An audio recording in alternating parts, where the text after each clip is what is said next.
Selanjutnya kita masuk ke sesi pembukaan serta penyampaian arahan oleh Bapak Kepala Balai Besar Meteorologi, Klimatologi, dan Geofisika Wilayah 5. Mohon izin kepada Bapak Kepala Balai Besar Meteorologi, Klimatologi, dan Geofisika Wilayah 5, waktu dan layar kami persilahkan.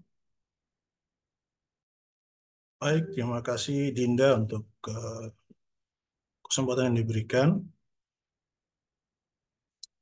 Ya, Assalamualaikum warahmatullahi wabarakatuh. Shalom, Om Swastiastu, Namo Buddhaya, salam kebajikan dan salam sehat untuk kita semua. Yang terhormat eh, para kepala UPT Meteorologi, Klimatologi, dan juga mungkin ada UPT Geofisika yang hadir di Zoom di sore hari ini di waktu Indonesia Timur, para kabupaten seluruh Indonesia, dan juga para teman-teman forecaster yang hadir, seluruh PT di Indonesia, dan juga terutama kepada para narasumber yang luar biasa ya, para narasumber yang luar biasa, ada Mas Doni, ada Mas Muhammad, Mas Bayu, Mas Riko, Mas Sainur, Mas Prabu, dan juga Saudara Fikri dari Balai Lima. Ya, terima kasih buat kehadiran saudara-saudara sekalian dalam memberikan pengalaman dalam bagaimana penggunaan Python di pengolahan data di meteorologi. Ya, Balai Lima, ini kegiatan pada hari ini adalah merupakan lanjutan kegiatan dari beberapa kegiatan yang sudah dilakukan dalam rangka kegiatan peringatan HMD 2024 di Balai Wilayah BMKG Wilayah 5, di mana pada tanggal 8 Maret, dimulai pada tanggal 8 Maret sudah dilakukan kegiatan BMKG Go to School di kampus Politeknik Penerbangan Jayapura. Kemudian pada tanggal 13 Maret 2024 juga dilakukan online group discussion yang membahas terkait dengan kajian makroseismik gempa bumi merusak Jayapura tahun 2023 dan pengaruh propagasi Madden-Julian Oscillation di benua maritim Indonesia terhadap siklus diurnal dinamika atmosfer dan curah hujan di Papua tahun 2018 secara online. Kemudian pada tanggal 14 Maret dilanjutkan dengan sharing session dengan pegawai yang sedang melaksanakan pendidikan di luar negeri. Kemudian pada tanggal 19 Maret 2024 juga dilaksanakan online group discussion yang membahas terkait pemanfaatan aplikasi Python dalam pengelolaan data meteorologi. Dan pada tanggal 21 Maret 2024 dilaksanakan juga launching produk edukasi Medclimpedia dan seminar ilmiah dengan tema At the Frontline of Climate Action. Ya, jadi kegiatan di sore hari ini merupakan terobosan lanjutan dari kegiatan yang dilakukan pada tanggal 19 Maret 2024 terkait dengan pemanfaatan aplikasi Python. Jadi nama kegiatan yang akan dilakukan adalah pelatihan Python dalam pengolahan data meteorologi. Jadi kegiatan mini kelas Python ini merupakan, sudah saya sampaikan tadi, bahwa merupakan tindak lanjut dari OGD Python yang dilakukan pada tanggal 19 Maret yang lalu. Di mana pada kesempatan ini uh, akan hadir narasumber-narasumber yang sedang melakukan studi di luar negeri. Jadi ada enam narasumber, yaitu Mas Doni, Mas Muhammad, Mas Bayu, Mas Riko, Mas Ainur, Mas Prabu. Ini sedang mengikuti pendidikan di University of Reading di Inggris ya. Dan kemudian salah satu juga yang akan sebagai narasumber adalah Saudara Naufal Fikri yang merupakan pegawai instrumentasi di Balai Besar BMKG Wilayah 5. Di mana materi pelatihan yang akan disampaikan pada sore hari ini yaitu mengenai pengenalan operasi dasar Python, kemudian juga pengolahan data menggunakan statistik, kemudian juga bagaimana analisis data series, dan juga kemudian pengolahan data spasial dan serta pengolahan statistik spasial. Sehingga pelatihan ini akan dilaksanakan selama 6 hari melalui ruang Zoom meeting ya. Kita mulai hari ini tanggal 27, hingga nanti uh, tanggal 1 Mei ya, tanggal 1 Juni.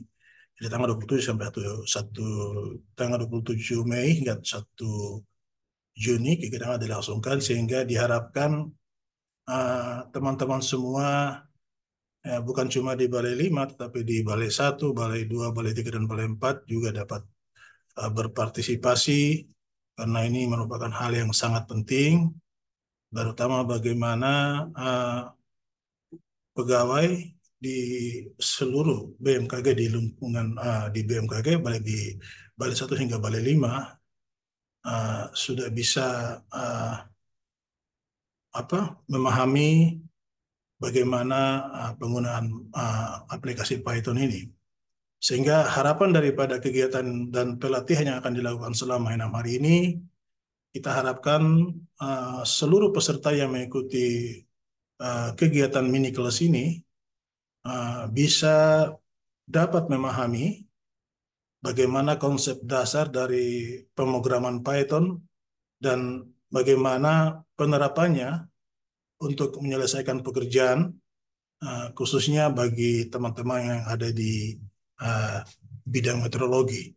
Ya, jadi ini sangat bermanfaat sekali, sehingga saya mengucapkan terima kasih banyak kepada para narasumber yang ya mungkin di Inggris posisi mungkin sekarang lagi malam ya, atau ya malamnya di sana ya. Ya mudah-mudahan mau meluangkan waktu, ya meluangkan waktu untuk memberikan sharing pengalaman, sharing ilmu yang ada, sehingga uh, bisa digunakan oleh teman-teman yang ada di uh, Indonesia, khususnya seluruh PT yang ada di BMKG, bisa uh, menggunakan aplikasi ini dalam menunjang pekerjaan-pekerjaan, mempermudah pekerjaan-pekerjaannya. Jadi kalau memang mudah, kenapa kita harus bikin susah? Jadi mari kita sama-sama melakukan ya, bekerja lebih efisien, bekerja lebih mudah dengan menggunakan aplikasi ini, sehingga uh, pekerjaan akan semakin baik dalam menyediakan layanan informasi yang dibutuhkan. Jadi itu mungkin yang bisa saya sampaikan. Sekali lagi saya ucapkan terima kasih banyak kepada narasumber yang berkenan memberikan pengalaman, sharing session, juga kepada para teman-teman forecaster seluruh Indonesia yang hadir di Zoom hari ini, bisa menggunakan kesempatan ini untuk bisa belajar ya, kita belajar. Karena kita belajar tidak pernah ada batasan waktu, hanya ada tidak keinginan kita untuk belajar ya. Jadi kalau kita mempunyai keinginan untuk belajar, tidak ada batasan yang akan membatasi itu. Jadi ini hal yang sangat baik. Mari kita gunakan kesempatan ini untuk bisa menimba ilmu dalam menunjang pekerjaan kita sehari-hari. Ya, demikian yang bisa saya ucapkan. Saya ucapkan selamat mengikuti kegiatan ini selama beberapa hari ke depan, dari tanggal 27 hingga tanggal 1 Juni. Semoga mini kelas pelatihan Python ini dapat diserap dengan baik dan dapat digunakan dan dapat diaplikasikan dalam pekerjaan sehari-hari. Selamat mengikuti mini kelas. Semoga kegiatan ini berjalan dengan lancar, sukses, dan menghasilkan pemahaman yang pemahaman dasar yang luar biasa dalam penggunaan data meteorologi. Assalamualaikum warahmatullahi wabarakatuh. Shalom, selamat sore, dan salam sehat untuk kita semua.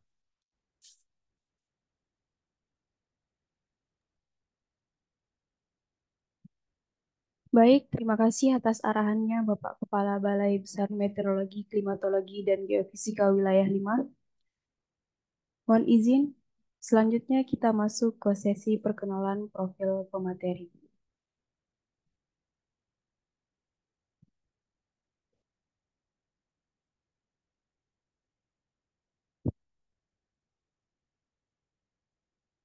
Mohon izin, dalam pelatihan kali ini kita akan bersama dengan 7 pemateri, yang dimana ada Kak Doni Kristianto dari University of Reading, ada Kak M. Subagia PSA dari University of Reading, Kak Bayu Nugraha dari University of Reading, Kak Riko Dwiki Y dari Universitas of Reading, Kak Ainur Rido dari Universitas of Reading, Kak Prabu Aditya S dari University of Reading, serta ada Kak M. Naufal Fikriansyah dari Balai Besar Meteorologi, Klimatologi, dan Geofisika Wilayah 5.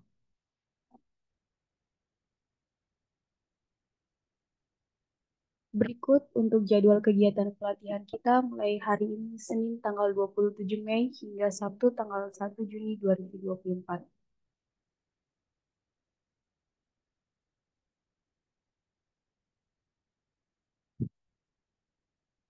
Mohon izin, di slide tertera link yang dimana materi dan skrip lengkapnya akan di-share oleh materi ke dalam link GitHub yang tertera di dalam slide ini.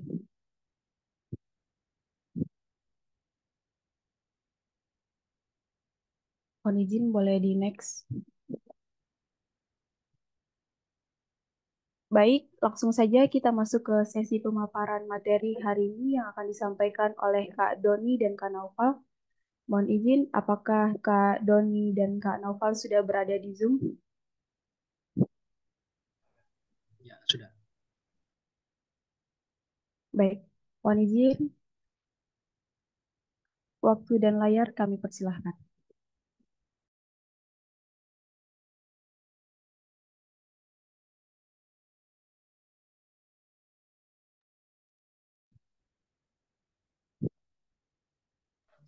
Baik, terima kasih Bapak Ibu sekalian. Selamat siang rekan-rekan dan Bapak Ibu sekalian.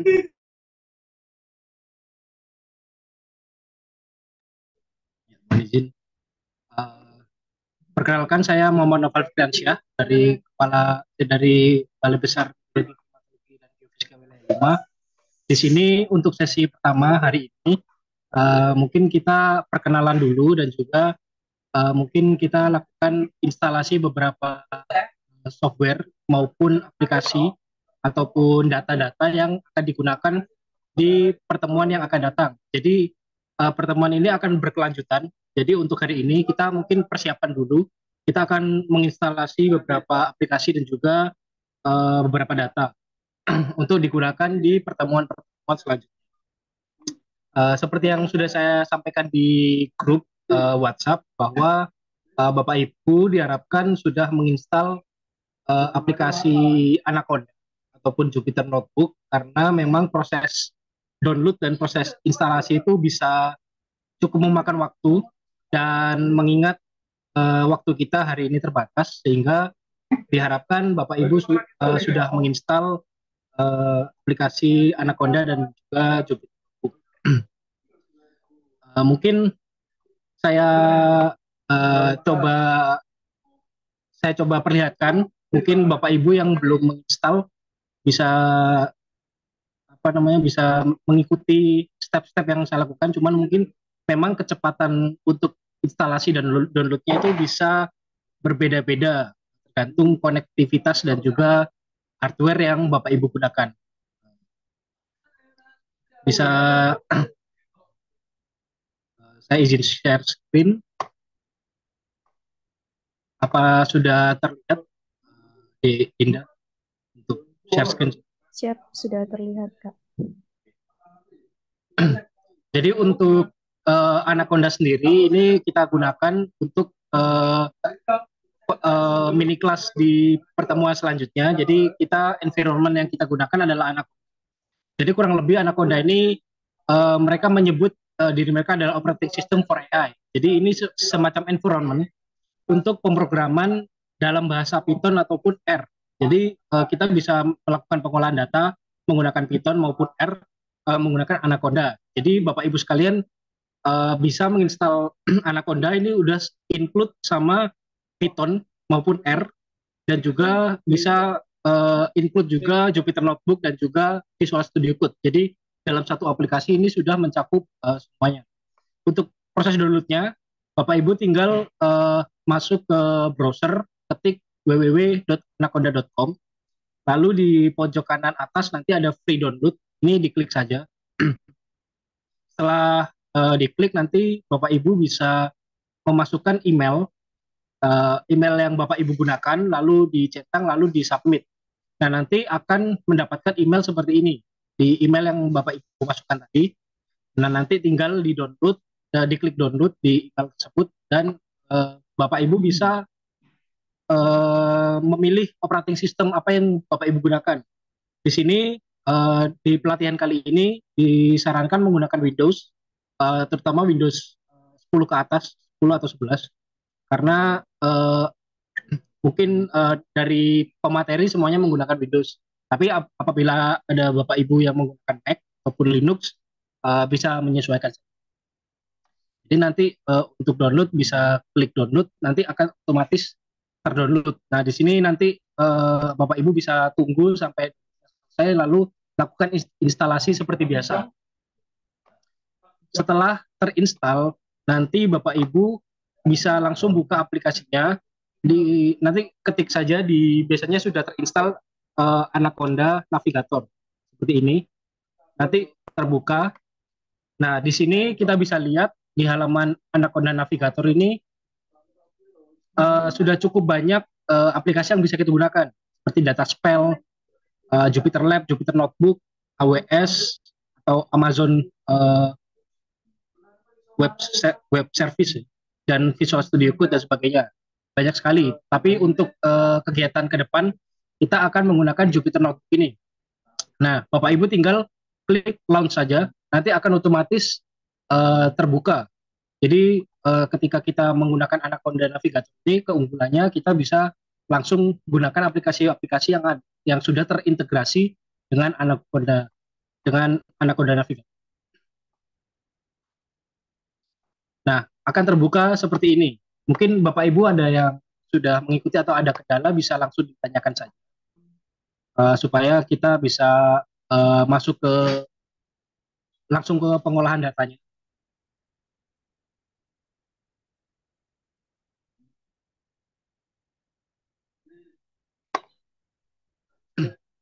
Oke, jika tidak ada mungkin saya lanjutkan. Nanti kalau Bapak Ibu sudah masuk ke Jupyter Notebook-nya, ini bisa dilihat di Jupyter Notebook ini kita menggunakan server lokal sendiri. Jadi tergantung dari hardware yang Bapak Ibu gunakan, nanti akan di runningnya di server lokal dari hardware yang Bapak Ibu gunakan. Lalu nanti di sini tampilannya seperti ini. Ini biasanya nanti kalau kita ngoding atau membuat file codingan, itu langsung tersimpan di sini secara default. Seperti ini kita sudah ada file login.py atau latihan.pynb. Ini software atau file-file yang sudah pernah saya gunakan. Jadi dia otomatis akan di sini. Mungkin kalau kita buka di browser, dia biasanya langsung di C.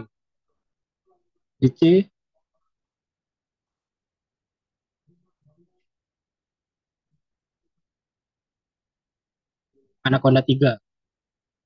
Nah, biasanya dia terinstall di sini. Untuk notebooknya, itu Bapak Ibu bisa langsung masuk ke file, lalu new. Nah, di sini ada beberapa pilihan. Ada Python file dan notebook konsol dan sebagainya. Tapi untuk pelatihan kali ini kita menggunakan notebook ini. Nah, Bapak Ibu klik saja, nanti langsung masuk ke notebooknya. Di sini pilihannya kita menggunakan Python 3. Nah, di sini Bapak Ibu bisa langsung melakukan pemrograman. Jadi tanpa harus menginstal Python dan sebagainya, nanti dia langsung terintegrasi. Cara ngeceknya gimana? Eh, Bapak Ibu bisa langsung coba ketik Python seperti ini, misal Hello World.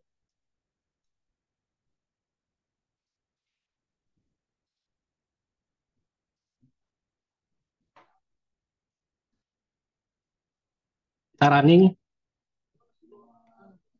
oh sorry, salah. Print, Hello World. Nah, di sini dia langsung muncul outputnya. Jadi enaknya kalau di notebook, di Jupyter Notebook, dia langsung ketika kita ngoding, kita running, dia langsung keluar outputnya. Jadi mungkin perbedaan antara file .ipynb sama .py itu adalah ketika .py itu dia hanya nge-store atau menyimpan codingan Python kita dalam satu file dengan ekstensi .py. Tapi dia tidak bisa menyimpan output yang kita pernah running di file Python tersebut. Sedangkan kalau di notebook itu dia biasanya ekstensinya .ipynb. Nah, seperti ini, .ipynb.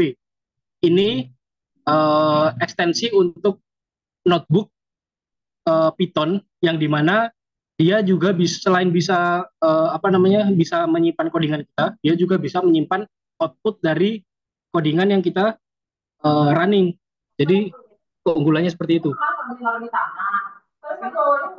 Nah, Bapak Ibu bisa mengganti nama filenya juga, misal latihan seperti ini.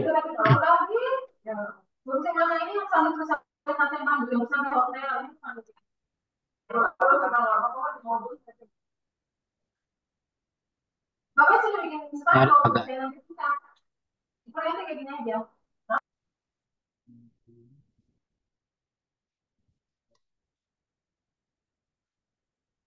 Ya, latihan 2. Karena saya pernah nge-save file dengan nama latihan.py, jadi dia nggak bisa.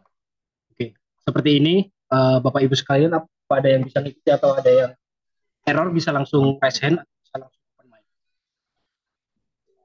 Mungkin saya perkenalkan dulu untuk notebook ini. Di sini ada beberapa tools ya. Di sini untuk menyimpan. Lalu di sini untuk menambah sel. Sel itu adalah baris.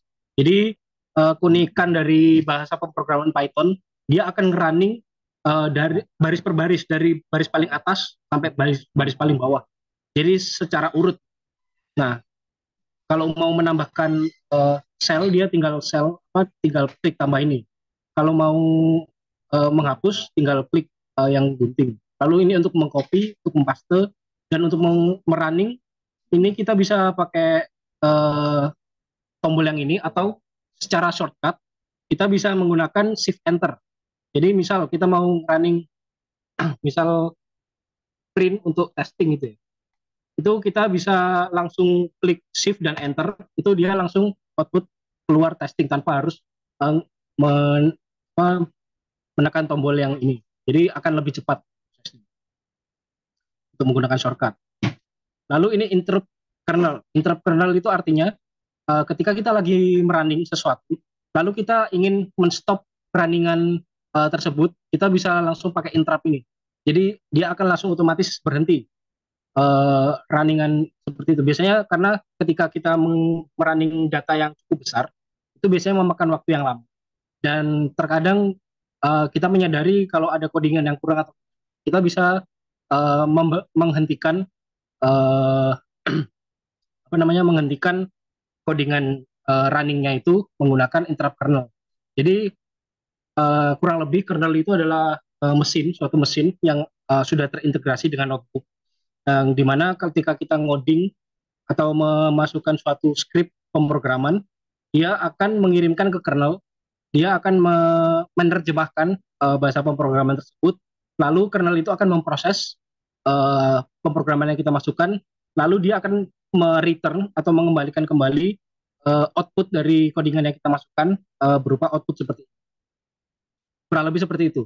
Nah, kalau restart kernel yang tanda ini, itu artinya dia, jadi kernel itu dia bersifat stateful, yang artinya ketika kita memasukkan suatu pemrograman, lalu kita memasukkan suatu variabel, dia akan menyimpan value atau nilai dari variabel tersebut ke dalam kernel, dan kernel itu atau variabel itu bisa kita panggil di sel atau di baris selanjutnya. Jadi tanpa kita harus mendefinisikan value tersebut atau variabel tersebut kembali, dia sudah tersimpan di kernel. Nah, ketika restart kernel, dia akan otomatis merestart, jadi menghapus semua ingatan atau value-value yang pernah kita masukkan ke kernel. Seperti itu. Lalu ini restart kernel dan langsung di run lagi. Jadi kalau untuk yang ini tuh dia hanya restart saja, tapi kita untuk merunning kita harus running kembali. Lalu kalau di sini itu untuk dia restart kernelnya langsung di running. Kurang lebih seperti itu. Jika Bapak Ibu ada kendala dan pertanyaan bisa langsung open mic dan reset.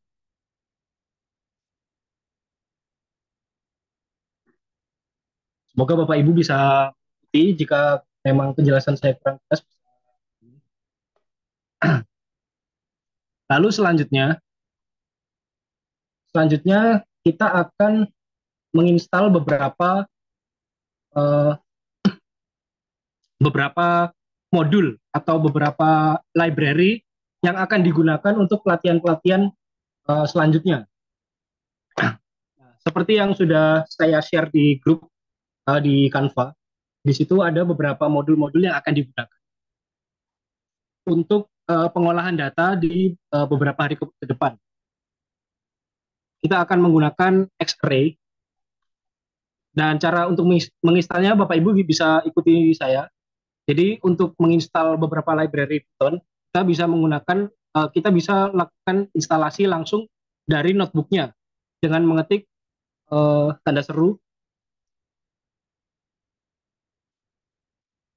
pip install, lalu memasukkan nama library yang akan kita install. Misal kita akan menginstal X-Ray.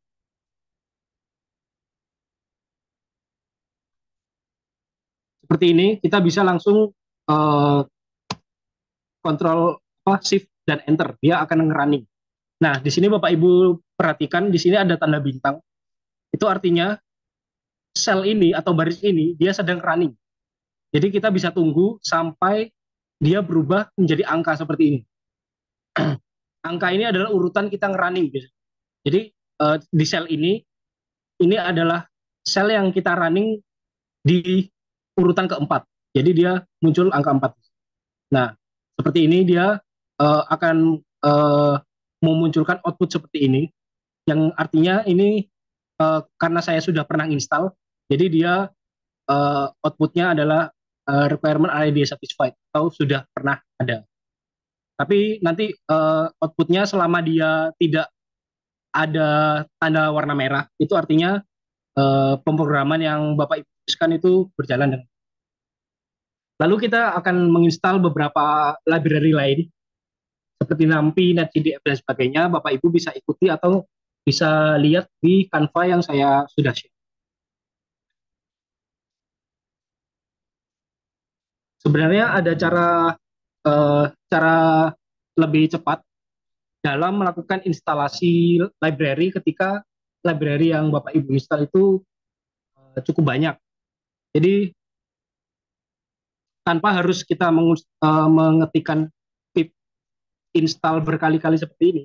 Ini kan cukup tidak efektif. Kita bisa langsung aja pip install numpy spasi.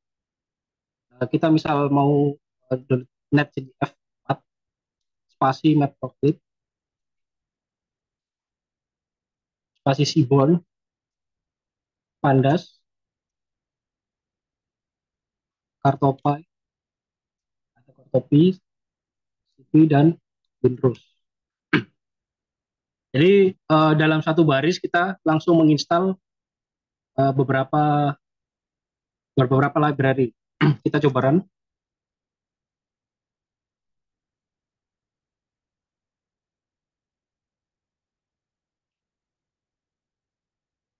Seperti yang saya jelaskan sebelumnya, dia ketika tanda bintang dia sedang coding, dan ketika berubah menjadi angka itu artinya programan sudah tidak berjalan lagi atau sudah berhenti. Nah, seperti ini maka kita sudah mendownload semua library ini di dalam notebook ini. Nah, pertanyaannya, apabila kita lakukan restart kernel, apakah uh, library yang kita install ini juga terhapus? Nah, jawabannya tidak. Karena kenapa? Karena ketika kita lakukan pip install di dalam library, dia langsung tersimpan di lokal kita. Seperti ini. Jadi misalnya kita sudah install Lampi tadi, dia akan tersimpan di C user dan di file lokal dari library yang kita install untuk Anaconda. Jadi dia ketika restart kernel dia tidak akan terhapus. Jadi akan selamanya tersimpan di situ dan bisa Bapak Ibu gunakan di pertemuan-pertemuan selanjutnya. Kurang lebih cara instalasi untuk Jupyter atau Anaconda seperti itu, dan juga beberapa library yang dibutuhkan untuk pertemuan-pertemuan selanjutnya. Dari sini apakah Bapak Ibu ada pertanyaan?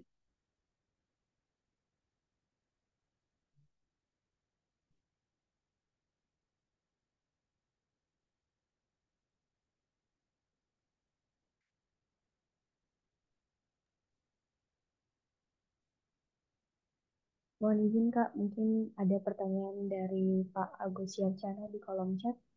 Di mana ya bisa cek library yang disediakan dan fungsi library-nya? Gimana ya bisa cek library yang disediakan dari fungsi library? Oke, untuk cek library dan fungsi library itu di setiap library itu sebenarnya punya yang namanya uh, dokumentasi. Jadi misal kita mau cari tahu tentang X-ray, kita bisa browsing aja X-ray, itu ada official documentation. Nah, di sini kita bisa lihat sebenarnya X-ray ini fungsinya untuk apa dan bagaimana cara menggunakannya. Di sini sudah lengkap ya. Misal user guide, sini terminologi, data structure dan sebagainya, computation, dan untuk weather dan climate data. Nah, di sini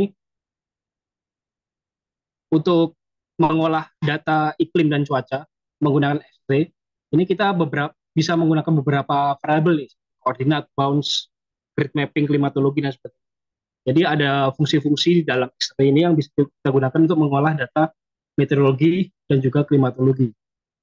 Jadi memang di dalam pemrograman Python itu banyak library yang open source, sehingga kita bisa dengan mudah tahu atau mempelajari uh, sebenarnya library itu fungsinya untuk apa dan penggunanya seperti apa. Jadi itu keunggulan dari Python. Jadi karena open source, kita bisa dengan mudah mencari tahu fungsi-fungsi dari library itu. Dan kalau misal Bapak Ibu uh, mau cari tahu lagi untuk detail dari setiap library yang digunakan, itu kita bisa baca dokumentasinya. Kita tinggal search di Google, itu biasanya ada official dokumentasi. Karena kalau kita jelaskan secara detail satu-satu mungkin akan memakan banyak waktu karena waktu kita terbatas, sehingga mungkin kita pelajari sembari kita uh, belajar nanti, mungkin akan Bapak Ibu akan tahu apa penggunaan NAMPI itu seperti apa, untuk apa dan sebagainya. Karena kita akan learning by doing, dipandu oleh narasumber yang lain yang memang sangat kompeten dan sangat jago di bidang.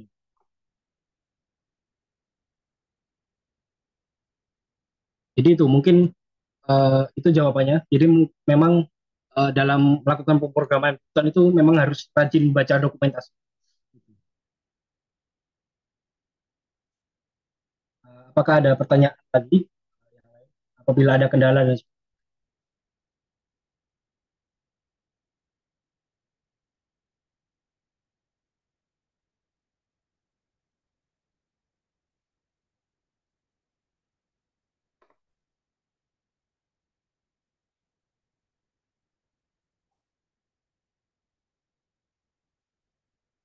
tidak ada.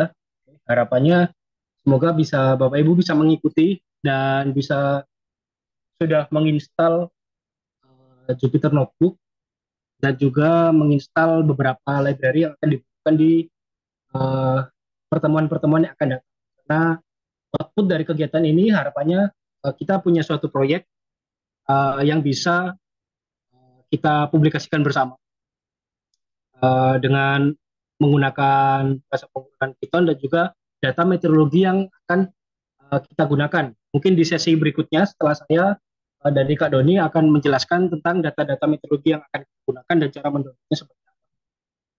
Oke, uh, jika tidak ada pertanyaan untuk sesi saya, mungkin saya cukupkan. Nanti kalau misal ada pertanyaan lagi, mungkin bisa ditanyakan di kolom chat. Nanti akan saya balas di kolom chat atau di WA atau mungkin bisa jawab. Mungkin dari saya sekian, saya kembalikan ke MC. Baik, mohon izin. Terima kasih kepada Kak Muhammad Taufal Fikriansyah yang telah memberikan penjelasan yang sangat jelas. Mohon izin untuk Kak Doni, apakah berada di dalam meeting? Halo, selamat sore. Selamat sore, Kak. Cek. Mohon izin, Kak. Untuk materi selanjutnya akan disampaikan oleh Kak Doni. Waktu dan layar saya persilahkan. Terima kasih.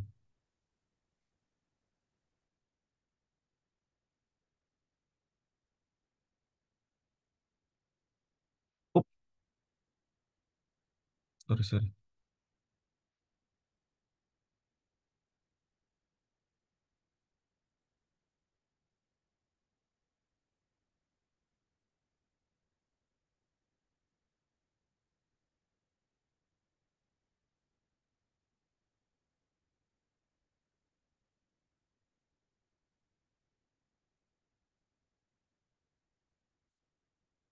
Halo, apakah slide-nya sudah terlihat atau Siap, sudah terlihat, Kak. di mana sekarang slide-nya ya? Bentar, sebentar. Di terminal. Iya, di Jupyter Oh, tadi Notebook. terminal. Sorry, sorry, sorry. Notebook.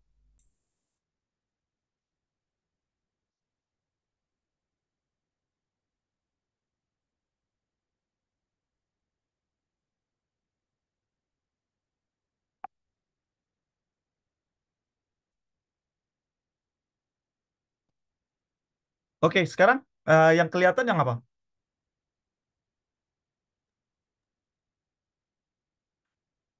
Izin, Kak. Slide baseline tadi. Slide baseline. Ini kok dia kebalik-balik. Oke. Oke, selamat pagi teman-teman semuanya, abang-abang, kakak-kakak, bapak-bapak, ibu-ibu, adik-adik, dan semua yang kita di sini. Selamat Selamat pagi Kak berjumpa. Doni. Selamat Pagi. pagi, Kak Doni. Siap. Jadi kita sharing session. Teman-teman mau hadir, boleh silakan. Tidak hadir juga tidak apa-apa. Intinya kita berbagi ilmu. Tidak ada yang jago, tidak ada yang tidak jago. Semuanya kalau mau belajar bisa. Termasuk kami juga yang memberikan materi selama 1 minggu ke depan. Semuanya masih belajar. Cuman satu satu hal yang kami lihat di sini bahwa kalau kita mau intinya pengolahan data itu bukan suatu bukan suatu tambahan. Kalau dulu mungkin tahun 90-an, 2000-an awal mengolah data itu ya kalau bisa komputer bagus. Tapi kalau apalagi 2024 sekarang kalau tidak bisa komputer baru tidak bisa mengolah data kayaknya susah karena hal-hal yang eh, bisa dijelaskan dengan tanpa komputer itu kayaknya sudah dihabiskan sama peneliti-peneliti yang zaman dahulu. Mungkin ada, tapi akan semakin sedikit. Dan ke depan processing yang untuk menjawab tantangan ke depan itu kayaknya butuh butuh sesuatu yang berkembang juga. Salah satunya pemrograman. Terus kegiatan ini seperti tadi disampaikan, ini hanya sebenarnya hanya basic-basic harusnya. Cuman yang masuk kayaknya jago-jago jadi minta maaf yang jago-jago nanti kalau 1 minggu ke depan ada salah salah yang kami sampaikan intinya kita sharing ada grupnya juga inisiasinya Jadi kalau ada yang perlu ditambahkan, dikoreksi, silakan di sana. Nah, untuk pagi hari ini eh, yang ingin saya bawakan, saya tidak banyak, bukan tidak banyak malah. Kayaknya untuk hari ini tidak ada programmingnya. Hanya tadi pengenalan dari Bro Fikri sama saya. Saya di sini hanya ini, bagikan eh, kira-kira apa yang harus kita ketahui sebelum kita belajar program. Karena kebanyakan teman-teman atau kebanyakan teman-teman yang saya tahu belajar program itu secara otodidak. Dan orang-orang yang terlatih secara di kampus dengan yang otodidak, maksudnya yang jurusan komputasi dengan yang belajar karena orang Meteo belajar program karena butuh untuk analisa, itu beda. Bedanya eh, kebanyakan kita stuck di tempat yang sama. Jadi kita stuck di tempat yang sama. Kita program, habis itu kita pergi, kita lupakan. Habis itu kita 1 bulan lagi kembali, kita stuck lagi di tempat yang sama. Padahal kita dulu pernah stuck di situ. Nanti kita lihat skripnya yang walaupun kita buat sendiri, kita juga lupa. Ini dulu kenapa saya buat ini, kenapa saya lakukan ini, kayak gitu. Jadi uh, yang ingin saya sharing ke depan, kira-kira 30 menit ke depan, tidak sampai lah, 20 mungkin.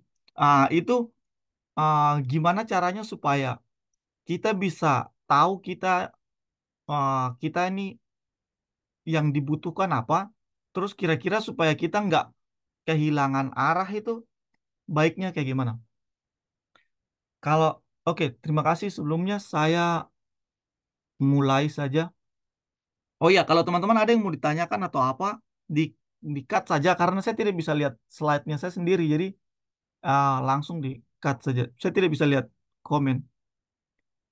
Ah, kalau secara simpelnya, saya bisa bagi uh, sebelum kita melakukan programming atau kita dalam mengolah data, ada 4 step yang besar yang kita harus paham. Yang pertama, kita tahu kita ini mau ngapain sebenarnya. Kita mau menghasilkan apa. Terus yang kedua, bagaimana cara kita menghasilkan itu, kita tahu. Jadi, kalau yang dulu, kalau ada namanya kita flowchart kayak gitu-gitu. Kalau dulu kita mungkin anggap itu nggak penting. Tidak, itu sebenarnya itu itu inti, bukan inti sih. Itu kalau saya bilang uh, part yang besar yang kita harus kuasai. Terus bagaimana kita step by stepnya, kita harus ngerti dulu. Yang ketiga, baru kita tinggal eksekusi. Jadi seandainya teman-teman tahu apa yang teman-teman mau laksanakan, eksekusinya dengan program ini. Yang keempat, baru kita tahu hasil yang kita result yang kita hasilkan itu sudah sesuai belum sih dengan apa yang kita mau cari sebenarnya. Oke, kita kembali lagi ke yang poin yang 2 ini. Eh, Contoh dalam kasus-kasus banyak, ketika kita belajar program, walaupun kita sudah bisa, kita kita stuck. Terus kita tanya temannya kita, bisa bantu saya kah? Selesaikan programnya. Ini bagaimana sih? Saya mau buat misalnya rata-rata harian. Kira-kira bagaimana caranya? Teman-temannya kita kalau hanya rata-rata harian, dia pasti, oh ini gini, gini. Tapi kalau sudah kompleks misalnya, bro, tolong bantu saya kah? Kenapa?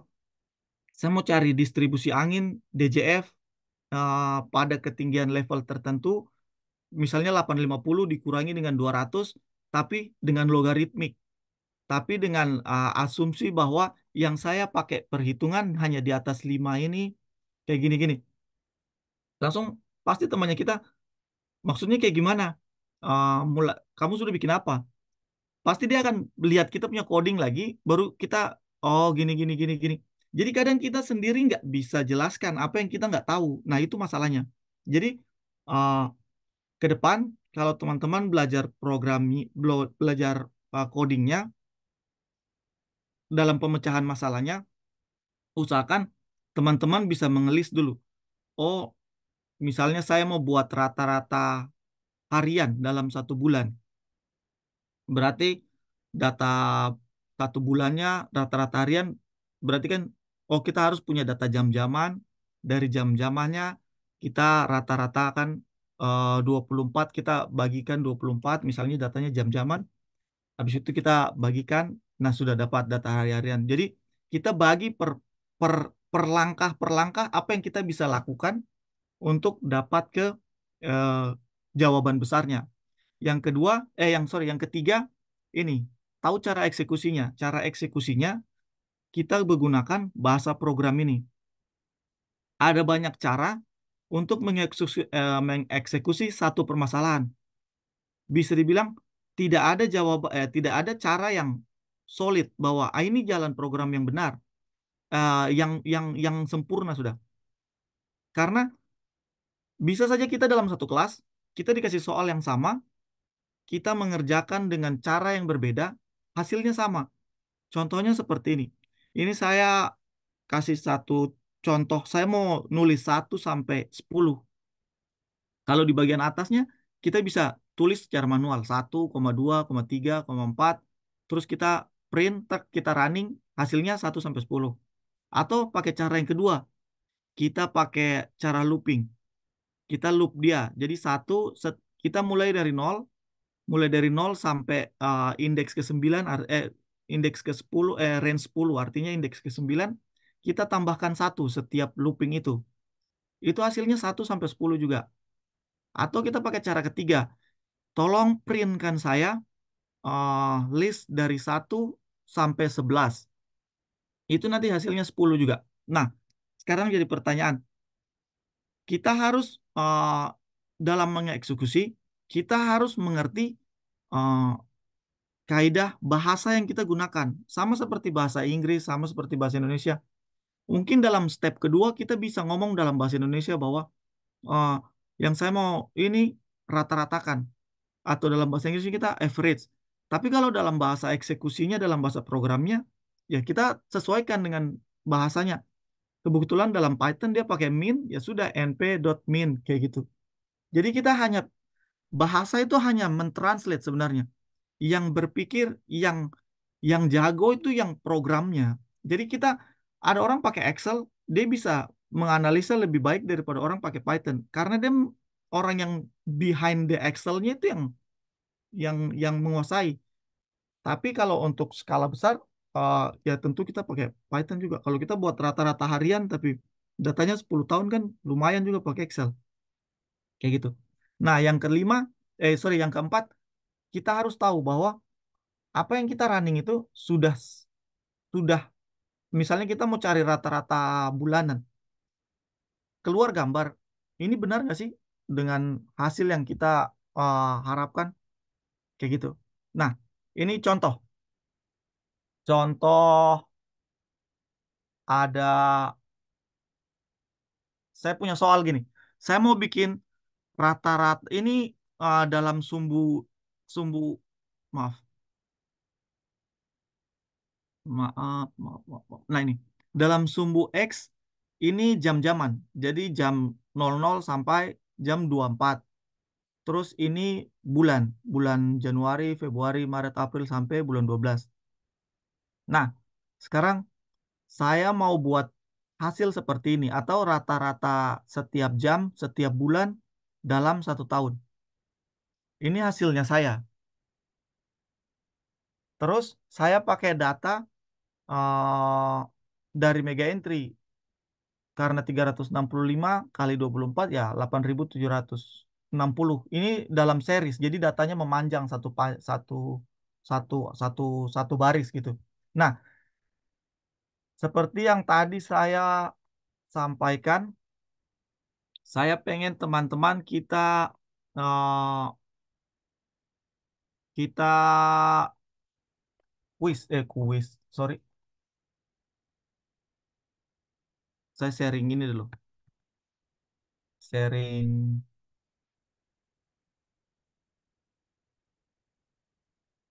Nah ini, kira-kira teman-teman bagaimana caranya untuk menyelesaikan ini? Saya coba sharing, ada satu book di sini, kita bisa interaktif lah.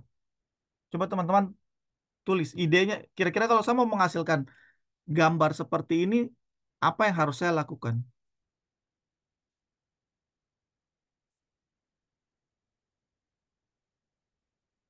Langkah pertama apa? Langkah kedua apa?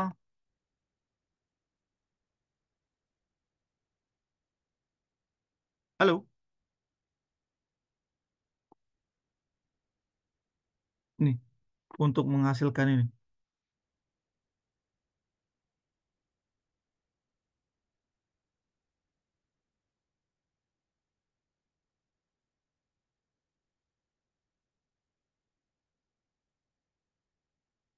Saya coba kecilkan ya. Nah, ini. Ini kelihatan nggak sih semuanya?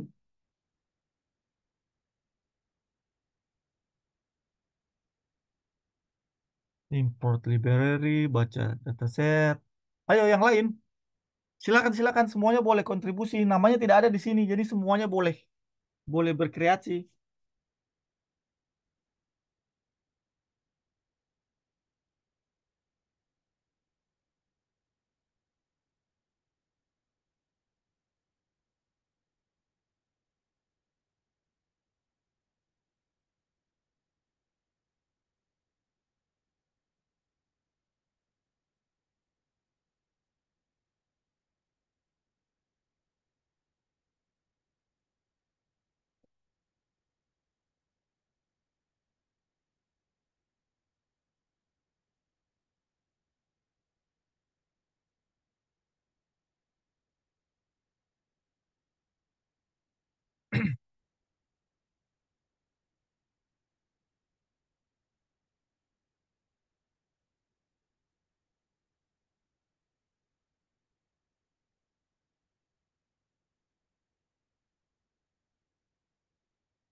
Oke, teman-teman kalau mau sambil coba-coba, silakan. Tapi kita bergerak karena waktu juga. Tapi terima kasih teman-teman atas atas jawaban-jawabannya. Sebagian besar sudah paham, sudah jagoan, sudah tahu apa yang harus dilaksanakan dengan menjawab ini. Kalau dalam saya memplot ini karena seperti tadi saya bilang, datanya saya pakai dari Mega Entry. Jadi langkah-langkah yang saya gunakan, yang digunakan di sini, eh, saya pakai ini. Oke, yang pertama tentu kita susun datanya dulu ke dalam. Ya, kita pastikan datanya di dalam. Terus kita susun datanya seperti ini. Terus kita kelompokkan berdasarkan bulan. Ada yang satu bulannya 28 hari, ada yang 30 hari, ada yang 31 hari, 24 jam dalam 12 bulan. Nah, habis itu kita rata-ratakan setiap jamnya untuk setiap bulannya. Jadi, ini karena kita sudah rata-ratakan, berarti nanti dia jadinya satu semuanya kan. Ini jadinya satu, ini jadi 12 bulannya, ini 24-nya. Jadi, dalam 12 bulan ada 24 data. Yang terakhir, baru kita plotkan matriksnya. Kalau kita translate ke programmingnya, ya seperti ini. Dari datanya, kita kelompokkan dia dulu. 365, 24. Habis itu kita bagi lagi setiap bulannya. Habis itu kita cari ini minnya. Maaf, nggak kelihatan di situ. Nah ini, kita bagi dulu 365. Habis itu kita bagi jadi 12 setiap bulan. Habis itu kita cari rata-ratanya, baru kita yang bagian terakhir kita plotkan kayak gitu. Ya, seperti yang teman-teman sudah jawab. Nah, ada satu contoh kasus lagi. Saya mau plot windrow seperti ini. Eh, semuanya sudah pakai skrip yang ini sama persis hasilnya seperti ini. Kira-kira yang jadi pertanyaan, dalam langkah yang saya lakukan, apa yang salah? Boleh open mic, silakan.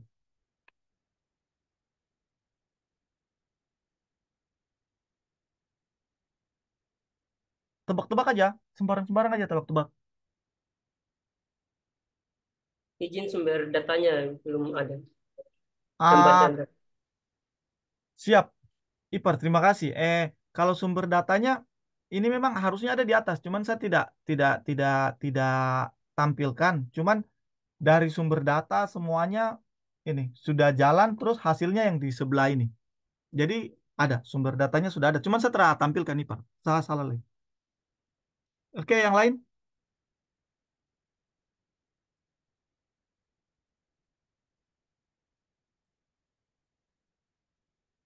Teman-teman yang lain? Jawab-jawab saja.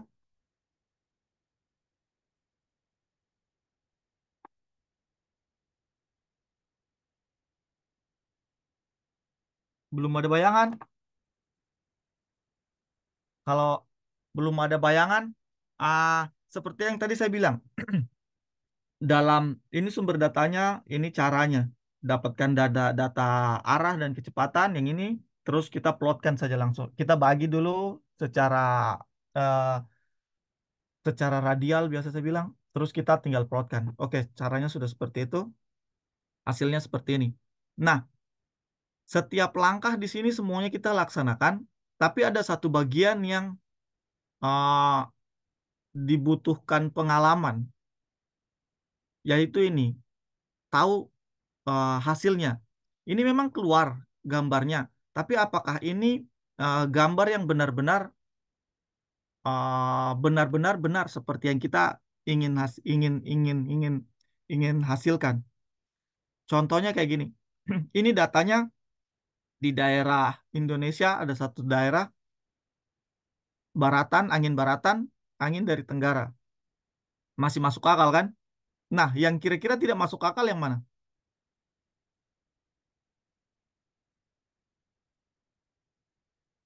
Yang tidak masuk akal adalah frekuensi data yang di nol ini. Jadi karena datanya uh, nol, dia kebanyakan itu dibilang utara, padahal itu kalem. Kayak gitu. Jadi 00 kalem, dia di situ utara.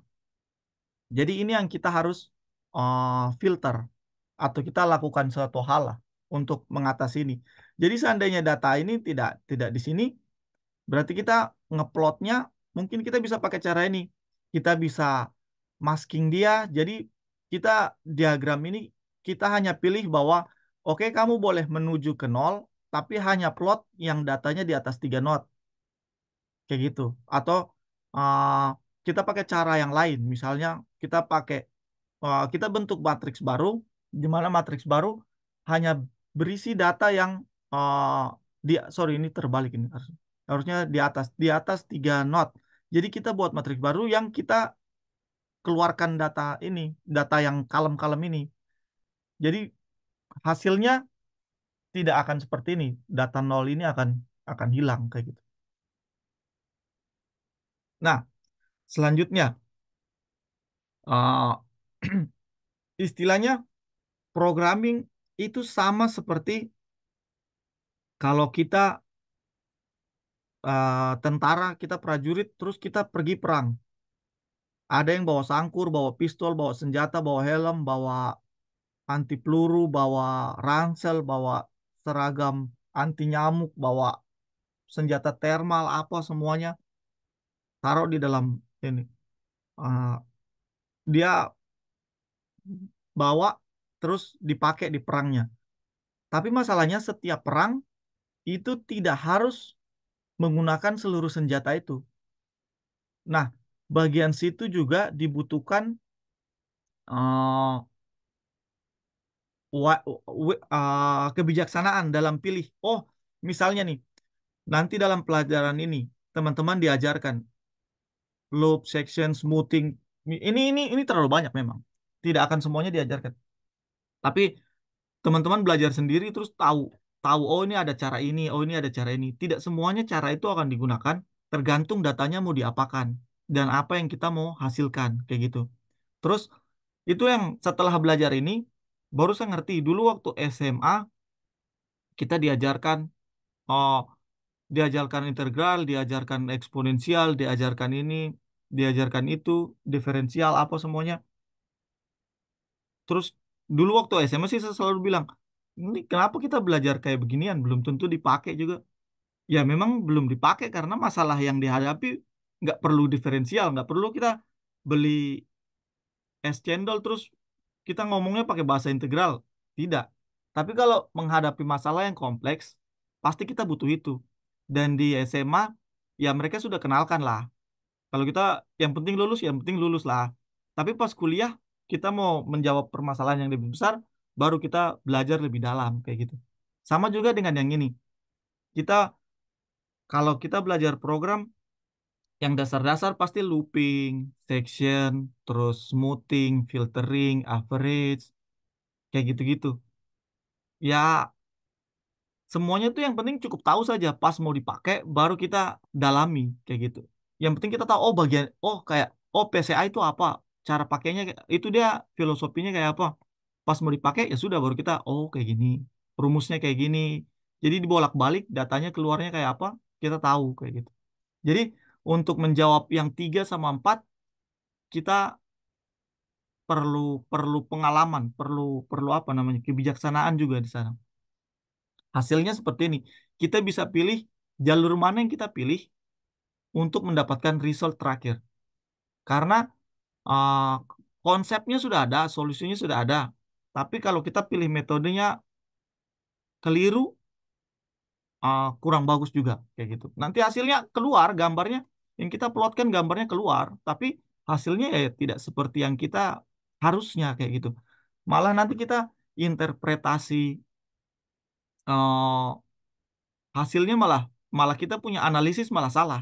Padahal kita berdasarkan gambarnya kita analisis, tapi analisisnya salah ya karena prosesnya dengan caranya yang keliru kayak gitu. Sebenarnya maksudnya baik, cuman caranya yang keliru kayak gitu. Nah, ke depan itulah kebijaksanaan yang kayak gitu-gitu. Misalnya nih, contoh kemarin saya dapat tugas, ada apa disuruh cari eh, masa uap air itu kalau hujan musim DJF di Indonesia itu dari mana. Nah, itu kan kita hanya perlu penguapannya dari mana, yang coklat ini penguapannya, terus yang hijau ini hujannya banyaknya di mana, terus yang biru tuh vapor transportnya, yang tanda panah angin. Jadi penguapannya dari mana ini kayak gini. Ini bisa bisa dari sini baru kita bisa jadi cerita, kita rangkainya. Intinya kita tahu kita mau ngapain, terus kalau saya lemparkan ke teman-teman, ini kira-kira cara produksinya bagaimana? Pasti kita siapkan data evaporasi, data hujan, data angin, terus data eh, untuk apa?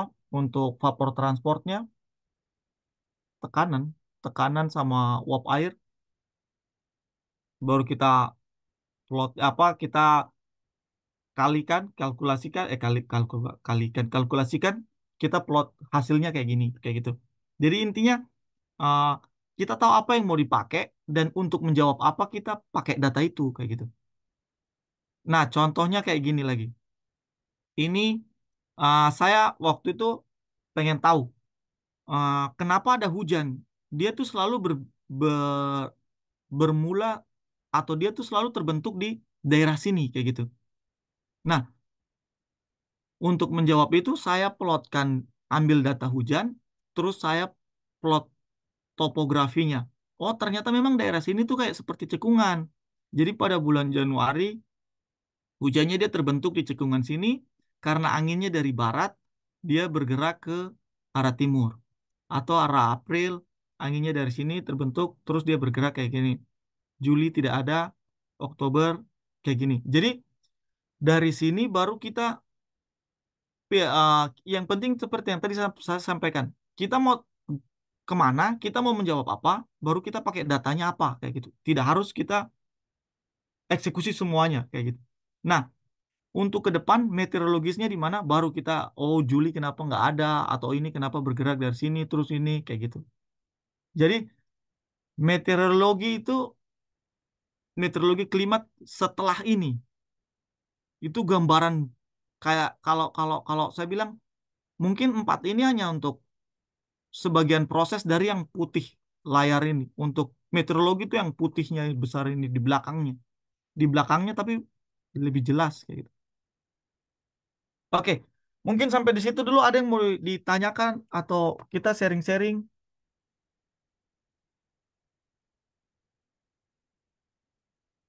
Oh, ada pertanyaan dari Pak Agus. Bagaimana caranya kita tahu harus menggunakan analisis apa yang sesuai dengan data tersebut? Misalnya tadi disebutkan pilih analisis PCA. Nah, ini yang tadi saya bilang. Kalau saya pribadi, uh, yang pasti kalau kita lagi kuliah, kita tanya supervisor atau kita baca-baca paper. Itu cara yang pertama. Kalau cara gampangnya yang pertama pasti kita tanya, tanya supervisor. Kita cari-cari paper atau yang paling paling enak kita bisa sering ikut-ikut conference atau kita nonton-nonton presentasinya orang. Jadi kalau saya ikut present presentnya orang, ikut conference-nya orang, yang saya lihat itu metodenya, terus datanya dia pakai apa, metodenya, hasilnya, sama gambar-gambarnya itu kayak apa. Jadi, oh ternyata data ini bisa ditampilkan dengan cara gini tuh. Enaknya tuh untuk menggambarkan ini kayak gini tuh. Kayak gitu. Ah, terus kalau secara spesifik, misalnya dalam kita menganalisa data, kita pengen tahu ini kita baiknya pakai PCA atau pakai apa, pakai apa. Nah, tergantung kasusnya. Contohnya, eh, misalnya kayak kayak saya kayak yang tadi dah, kayak yang tadi.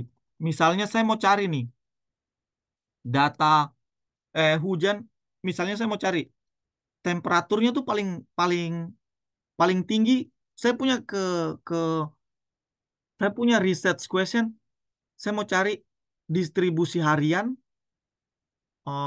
distribusi jam-jaman dalam dalam rata-rata harian setiap tahun. Saya bisa pakai cara ini karena saya mau menjawab bahwa saya mau tahu bahwa eh, bulan berapa sih yang harinya tuh paling panas kayak gitu. Nah, dari situ baru kita cari yang paling mendekati. Tapi kalau ditanya kira-kira yang paling sesuai mana? Banyak-banyak wise, banyak-banyak banyak-banyak baca, banyak-banyak tanya, sama kalau datanya prosesi apa sinyal, ya pasti metodenya sinyal-sinyal sajalah. Atau kalau datanya tuh clustering, ya pasti dia misalnya kita mau clustering pola hujan bulanan, ya pasti dia mainnya di daerah-daerah clustering kayak gitu. Dia bisa ke sebelah, bisa bisa dia nyebrang ke sinyal. Tapi biasa sebelum sebelum masuk ke clustering, kita ke sinyal dulu kayak gitu. Jadi selama kita tahu apa yang kita mau jawab, kita tinggal pilih metodenya. Tapi kalau kita bisa tahu, oh ternyata ada metode A nih yang bisa menjawab ini, atau ada metode B nih yang bisa menjawab ini, yaitu banyak-banyak banyak-banyak inputan ke kita punya pribadi kayak gitu.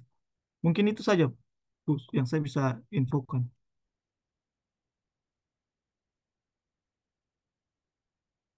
Ada lagi? Tidak ada?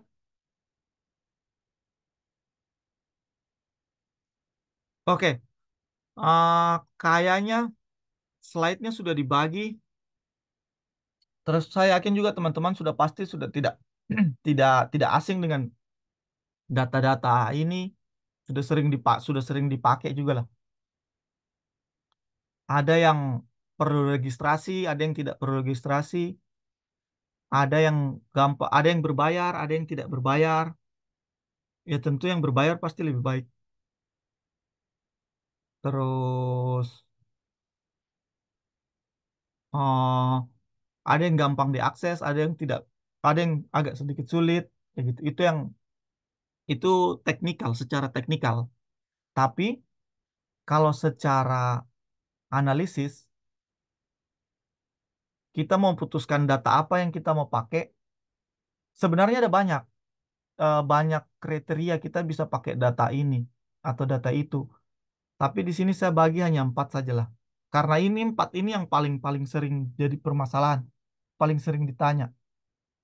Yang pertama, eh, bagaimana data itu dikonstruksi. Jadi sampai jadi data model, produk itu tuh sebenarnya dia dibangun jadi bagaimana, kayak gitu. Contoh seperti ini chip sama HMWF era 5, era 5.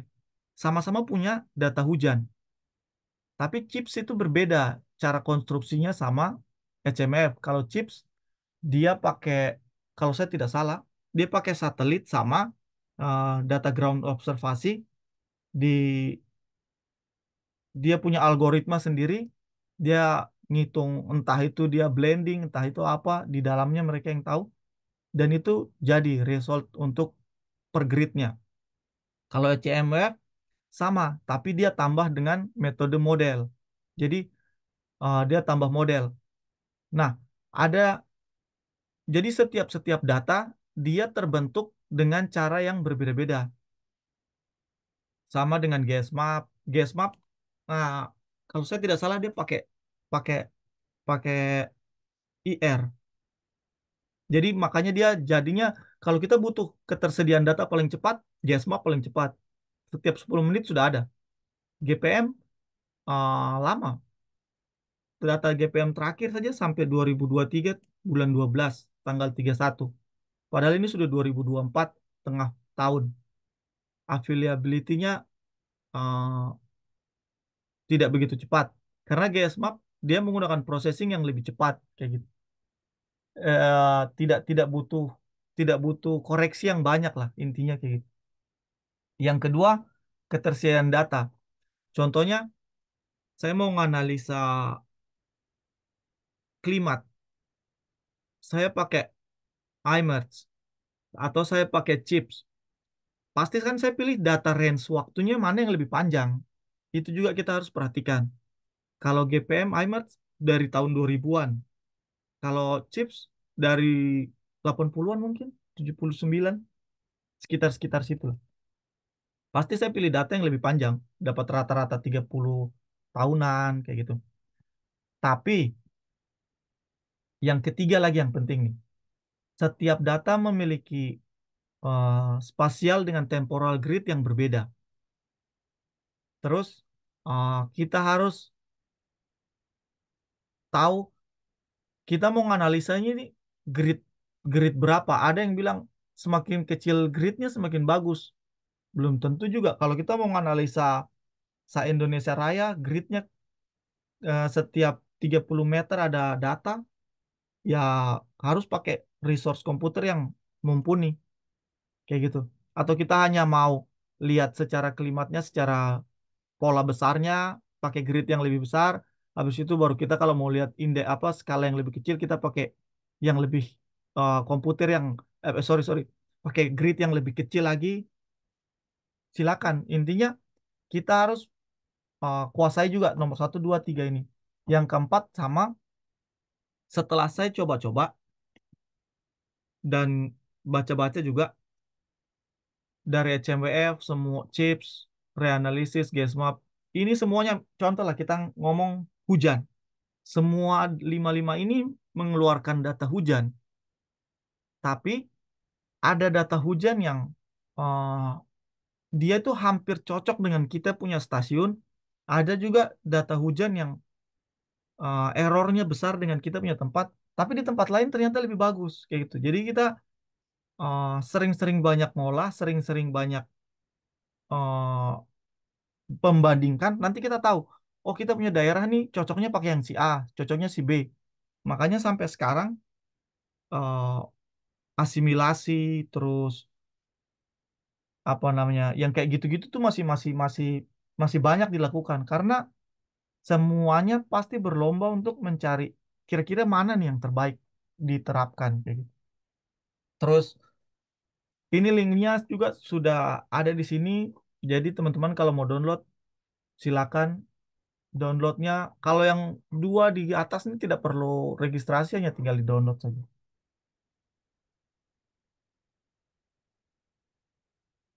Oke.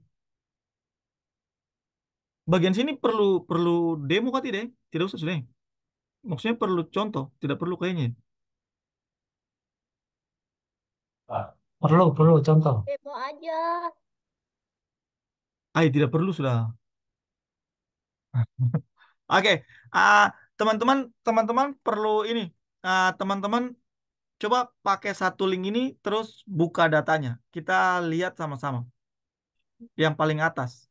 Kan sudah ada share di ini toh, di di apa namanya? Di WhatsApp-nya masing-masing. Kita coba kita coba Parameternya ada banyak. yang mana? Ada berapa parameter kira-kira yang mau diinikan? Mungkin bisa di demo sekalian coba bareng-bareng gitu. Boleh, boleh.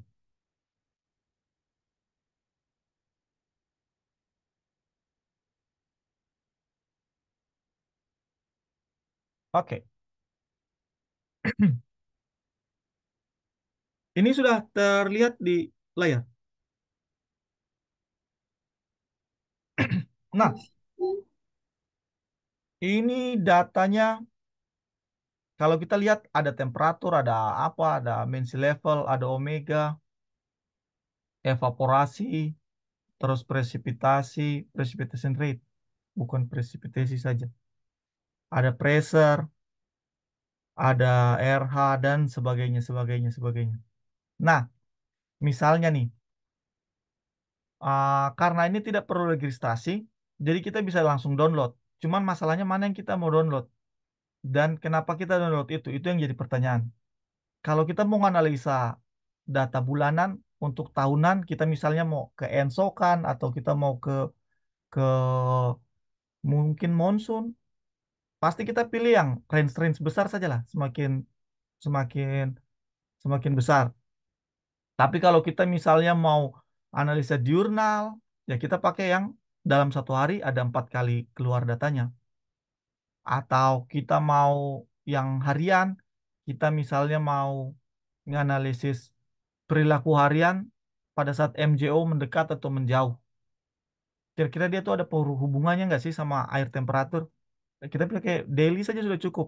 Tapi kalau kita mau lihat eh, distribusi diurnalnya, kita download yang ini kayak gitu. Tergantung kebutuhan. Nah, yang jadi perlu diperhatikan hanya bagian-bagian saya kayak gini nih. Ini kalau kita klik 45, nih ini setiap tahun. Setiap tahun 4 kali data keluar dalam satu hari. Bukan data keluar, empat eh, empat temporal step dalam satu satu hari, dalam setiap tahun. Pasti bandwidth dan gigabyte-nya untuk menyimpan lebih besar juga. Restore datanya kayak gitu.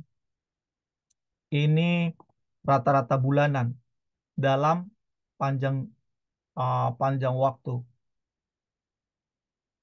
Saya mau cari yang ini. Nah, kalau kita perhatikan juga teman-teman, yang ini yang kadang saya juga bedanya individual ops sama long term mean. Kalau ini berarti rata-rata. Kalau individual observation berarti itu datanya tidak di rata data bulanan yang tidak di rata-rata. Contohnya kayak gini.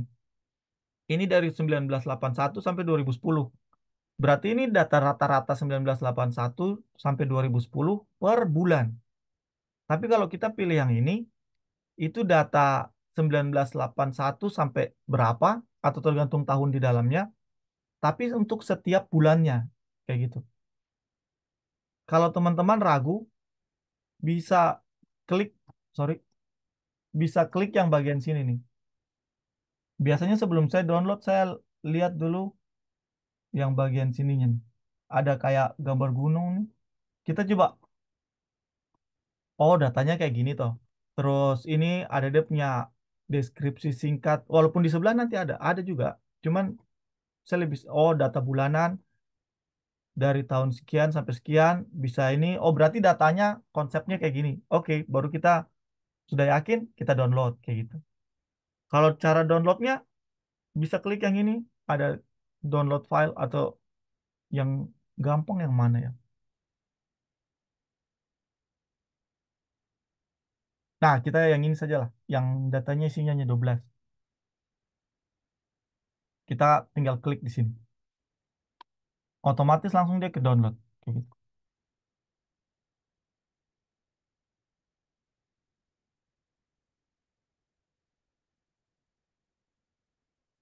Oke, untuk Noah sudah tidak ada masalah. Oh iya, ya, sorry, sorry. Saya mau tambahkan. Ini, budayakan baca deskripsi. Karena deskripsi nggak akan ditanya di depan, tapi biasa ditanya di pertanyaan genting. Apalagi kalau mau mau sidang kayak gitu. Ini apa? Dia mulai dari kapan? Terus dia diproses dengan cara apa? Datanya kenapa? Kayak gitu.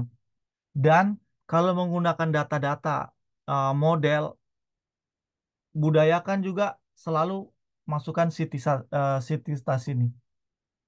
Dia walaupun nggak ada ininya, tapi saya dalam pengajian ini saya menggunakan data saya ngambil dari ini. Nah, nanti dalam sitistas itu masukkan yang ini. Masuk pasti ada setiap setiap ini karena dia yang uh, nah ini contoh-contoh datanya kayak gitu. Oke, kalau chips sama chips. Nah, ini biasanya teman-teman klimat yang pakai. Kita tinggal klik saja ya di sini. Ini banyak pilihannya. Kalau teman-teman mau analisa Afrika, silakan download. Yang tahu, yang penting tahu. Ini untuk harian, ini untuk bulanan, ini untuk setiap 10 harian. 5 harian, ini yang 10 harian. Tergantung penggunaan. Kalau mau analisa, oh, contohnya kayak onset monsoon. Pakai yang 5 harian, 10 harian cukup. Apakah onset monsoon itu oh, konstan setiap tahunnya atau pada saat El Nino, pada saat La Nina, apakah awal mula musim hujan itu sama? Itu bisa pakai data ini. Kalau kita buka di dalamnya datanya, nah ini NetCDF, nah datanya sudah per tahun, terpisah masing-masing tahun kayak gitu. NC, lihat 900 mega, lumayan sampai 2024. Tidak terlalu ada masalah lah kalau yang NC. Maaf, chips. Nah, yang Era 5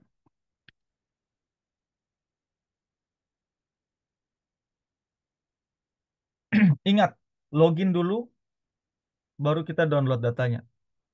Ini data sejuta umatnya STMKG kalau biasa belajar grad, belajar apa awal-awal biasa pakai data ini. Karena dalam satu pack itu semuanya sudah ada di dalamnya. Jadi kita tinggal D, U, DV, D ini semuanya di dalam. Jadi kadang menjadi masalah kalau datanya tidak tidak dalam satu item saja. Bagaimana cara kita gabung? Nah, itu jadi pertanyaan juga banyak pertanyaan juga. Tapi kalau kita download Era 5 sama aja ya. Misalnya kita mau download total presipitasi sama evaporasi. Kita pilih saja tahun berapa. Misalnya tahun berapa kayak 2022 lah. Terus kita pilih setiap bulan,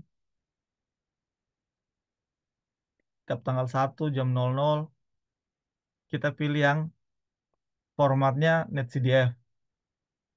Kita tinggal submit formnya. Formnya itu tergantung berapa besar data yang mau di-download, luasannya sama temporalnya seberapa besar. Kalau datanya kecil-kecil, tidak terlalu besar. Contohnya saya pakai settingan yang sama dengan yang tadi saya pakai, sama tergantung traffic juga. Saya pakai settingan yang sama, dia hanya menyediakan datanya hanya 8 detik sudah keluar. Tapi contohnya hari ini dengan settingan yang sama, data yang saya minta, request juga sama, sampai 32 detik belum keluar. Jadi ah, tergantung waktu dan besarnya data yang di-download. Nah,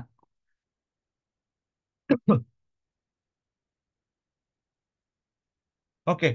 Kalau GSMap ini saya tidak akan terlalu banyak bicara karena saya juga masih pakai dari ini blognya Mas Arif. Mas Arif juga kebetulan ada di grup sini. Saya minta izin sama beliau cara downloadnya GSMap kayak gimana. Di blognya sini semuanya sudah ada. Tinggal kita ikuti saja caranya.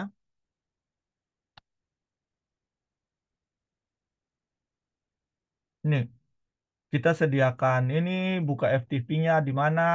Kita tinggal masukkan, keluar datanya nanti. Teman-teman coba-coba, kalau tidak bisa atau masih ada kesulitan, nanti kita komunikasi di grup WhatsApp aja. Tapi semuanya saya rasa di sini jelas kok. Tapi kita coba-coba saja.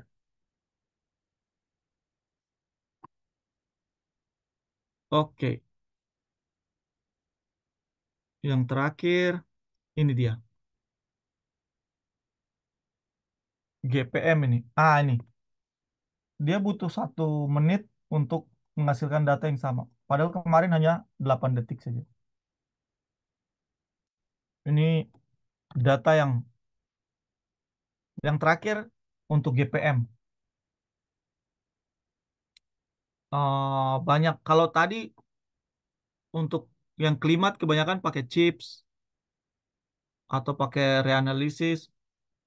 Kalau orang meteo yang analisanya harian kebanyakan itu pakai ini GPM ini. Datanya akurasinya lumayan lumayan lumayan bagus. Bukan lumayan. Kalau sampai sekarang di atas rata-rata lah bagusnya. Memang belum sempurna, tapi lebih baik lah. Kalau kita mau gunakan untuk analisa yang temporalnya tuh kecil, tiap setengah jaman. Ini kenapa saya bilang di atas bagus karena indeks kesalahannya relatif lebih rendah kalau kita mau bandingkan sama GSMap. Tapi tergantung lagi daerahnya tadi yang saya bilang. Kalau di Jepang sama GSMap tetap Jepang dia pilih GSMap. Terus oh oh halo Tom, silakan Tom. Oke, izin Kak Don. Kalau kedengaran kan suara? Aman aman yuk, Cek, cek, cek. kedengaran.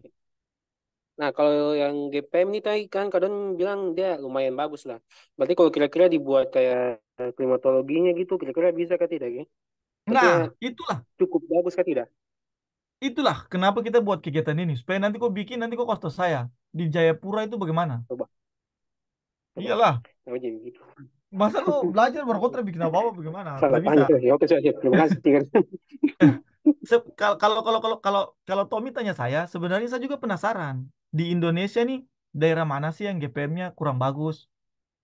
Atau chipsnya lebih bagus? Atau GSMAP-nya lebih bagus? Tapi kalau seandainya saya buat itu sendiri, pasti buang-buang waktu. Nah, makanya kita buat kegiatan kayak gini, sarapan ke depan lebih banyak kegiatan kayak gini. Bukan, maksudnya ini kebetulan saja. Balai Lima buat. Tapi kalau tempat lain mau buat apa dan kegiatannya positif, sharing-sharing, dan bisa melakukan hal untuk mengetahui daerah masing-masing itu pasti lebih bagus kayak gitu. Dan saya sepakat sama Tommy bahwa kita memang perlu coba di kita punya tempat sendiri. Kita perlu perlu perlu bandingkan. Jadi intinya semua teman sudah tahu cara downloadnya bagaimana, nanti dicoba masing-masing. Oke, yang terakhir untuk GPM juga. Oh ya, sorry, tadi saya lupa sampaikan. Setiap data biasanya itu dia banyak, walaupun satu output data hujan biasanya itu banyak ininya, jenis-jenisnya. Ada yang TRMM B342, ada yang B24, ada yang B5, tergantung tergantung ininya seriesnya. Nah, contoh kalau dari yang GPM. GPM sendiri pun ada level 1, level 2, level 3. Tentu kalau kita mau yang paling bagus, biasanya kita pakai yang level 3. Ini pun level 3 pun dibagi. Ada yang early run, ada yang late run, ada yang final run. Ada yang uh, 3 bit combination nih. Ada yang 3A radar, ada yang radiometer. Tergantung kita mau analisisnya apa. Kalau kita mau analisis radar sama lidar sama apa, pasti kita pilihnya berbeda, bukan berbeda. Bisa kita pilih data yang umum-umum untuk analisis ekstrim, tapi kebanyakan mereka akan berkecimpung dengan data yang sedikit berbeda. Maksudnya berbeda tuh ininya ya, apa jenis jenis tipe datanya. Biasanya saya kebetulan saya analisanya yang bukan ekstrim, analisanya yang diurnal sama ekstrim. Jadi biasa saya pakai yang ini. Oh, datanya jenisnya apa? Kita mau download yang HDF bisa, bisa GeoTIFF bisa, NetCDF bisa, OpenDepth bisa, visualisasi saja bisa. Data yang 30 menit, 1 hari, 1 bulan bisa di-download semuanya. Sekarang kita coba buka satu-satu.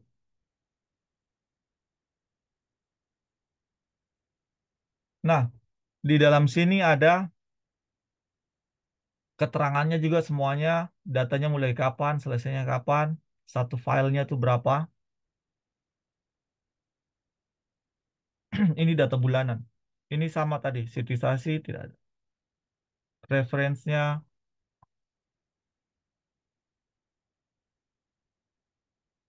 atau ini data harian, ini juga. Ini data setiap 30 menit. Gridnya 0,1. 0,1 itu berapa ya? 10 kilometer.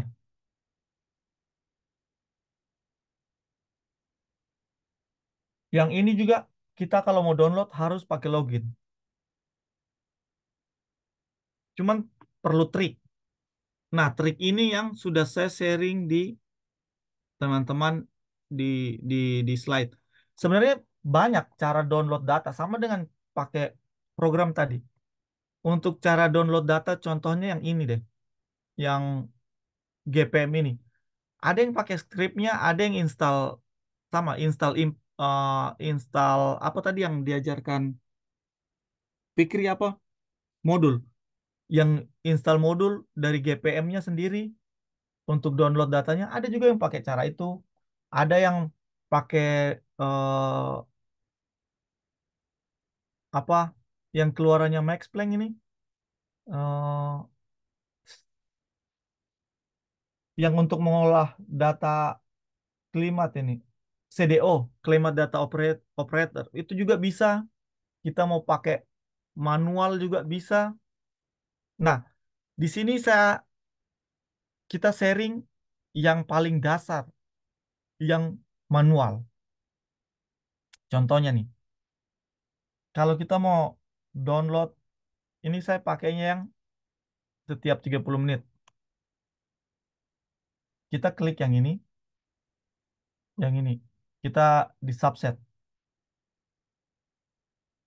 Terus kita pilih yang ini.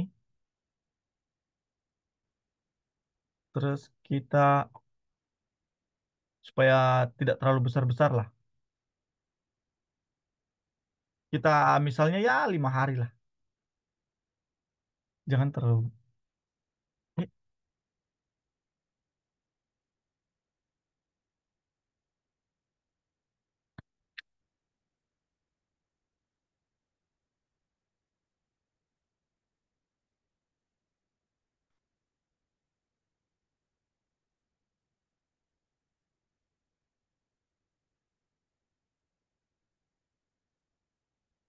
Oke.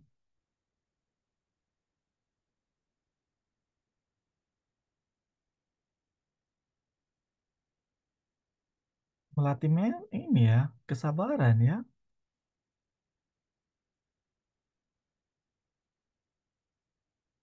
Misalnya kita download 5 hari lah. Jadi kita setting dulu tanggal mulai, tanggal selesai, terus daerah yang mau kita download, silakan kita definisikan. Bagian sini, bagian kiri, paling kiri, itu bujur paling kiri, terus ini lintang yang bagian bawah, habis itu ini bujur paling kanan, ini lintang bagian atas. Jadi yang saya mau coba download ini, daerah sini.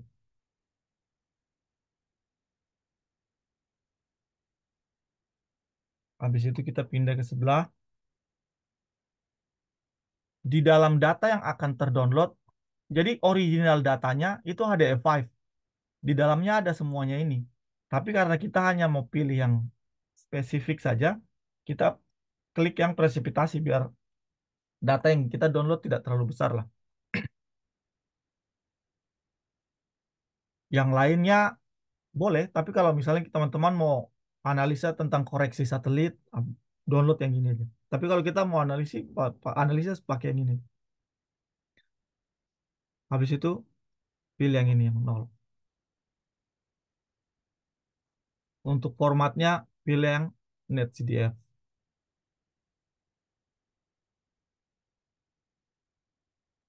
Kalau sudah, klik di Get Data.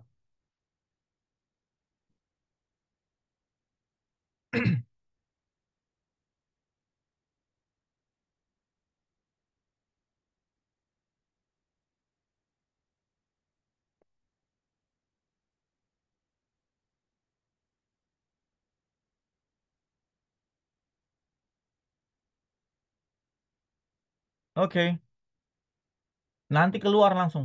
Oh, linknya yang di dalam sini itu ada berapa? Ada berapa? Range-nya data yang kita mau download. Kita tinggal download data links nih. Nih, cara-cara untuk download datanya. Cara-cara untuk download datanya.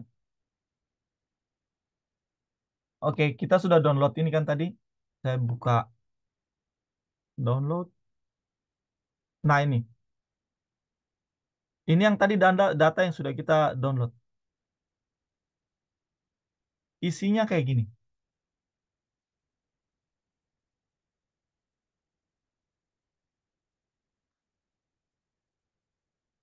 Isinya kayak gini. Jadi dia tidak memberikan kita langsung datanya. Misalnya nih, kita mau download data yang kita kita mau download datanya. Kita copy satu baris yang paling atas lah. Terus kita masukkan sini, kita coba paste. Datanya terdownload, tapi hanya satu. Padahal di sini barisnya banyak. Kalau kita paste, kita misalnya blok semuanya, baru kita paste ke atas, tidak mau juga.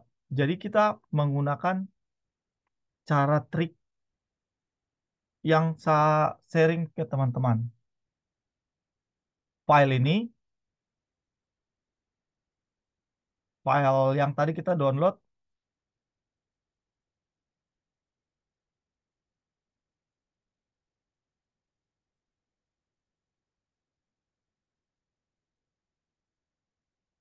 file yang tadi kita download, oh sorry, saya biasa masukkan ke dalam sini. Nih,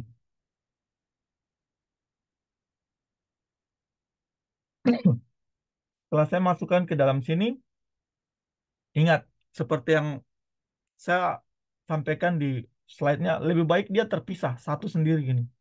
Jadi tidak ada tab lain di atasnya. Kita pastikan dulu add-on-nya sudah ada di sini.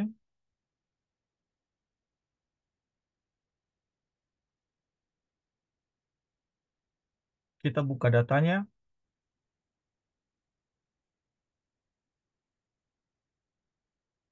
Klik add-on. Ini. Ini yang sudah terdownload. Sudah di-download. Penjelasannya, kita hanya akan coba download data yang punya ini, punya punya karakter ini. Kita masukkan ke dalam folder ini. Di dalam saya punya folder download, ada saya buat folder ini. Kadang dia juga buat sendiri, tergantung kita ganti namanya saja.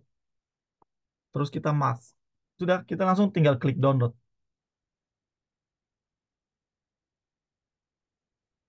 Kalau sudah, nanti teman-teman dapat datanya di dalam satu folder kayak gini. Semua datanya di dalam sini. Teman-teman kalau mau coba, coba saja silakan. Saya sambil siapkan, saya punya Python untuk yang se untuk bagaimana kita nih, yang tadi saya sampaikan bahwa ini kan datanya sudah di-download nih, sama dengan tadi chips juga. Itu datanya satu harian. Ada juga yang masih nyaman pakai Graz. Bagaimana caranya supaya kita gabung datanya? Sebentar saya mau demonstrasikan bagaimana cara kita gabung. Jadi teman-teman kalau mau coba-coba ikuti yang tadi saya sharing, silakan dicoba-coba.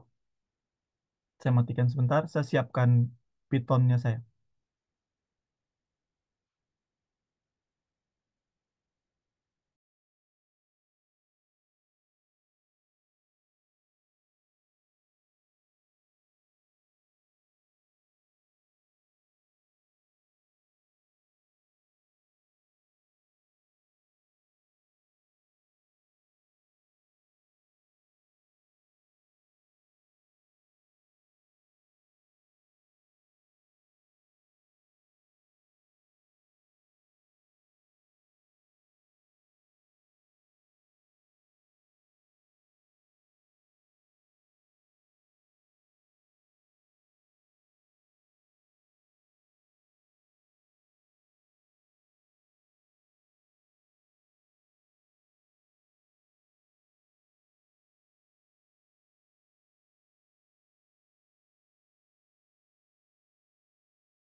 Oke, kita lanjut sedikit.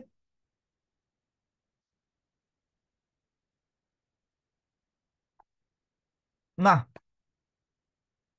setelah kita download datanya, tadi di dalam foldernya, tadi kan kalau teman-teman perhatikan, datanya saya ada di sini kan, di folder download, di dalam folder sini lagi. Terus, saya mau coba gabungkan mereka caranya bagaimana. Saya juga sudah sharing scriptnya ada di PTT-nya. Yang saya mau jelaskan di sini, ini. Scriptnya hanya seperti ini. Kita pakai modul ini sama ini. Terus tidak perlu dirubah-rubah di dalamnya. Yang perlu diperhatikan hanya bagian atas ini.